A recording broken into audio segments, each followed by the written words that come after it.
guys, maggawa tayo ng marinade para sa pork chop, grilled honey garlic glaze pork chops.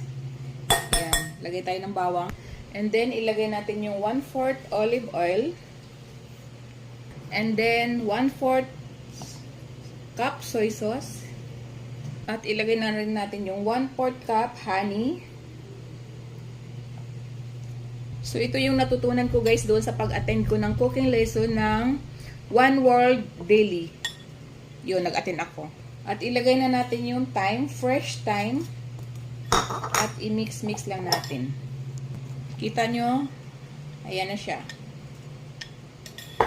Ito guys, ng pepper. Lagay tayo ng salt.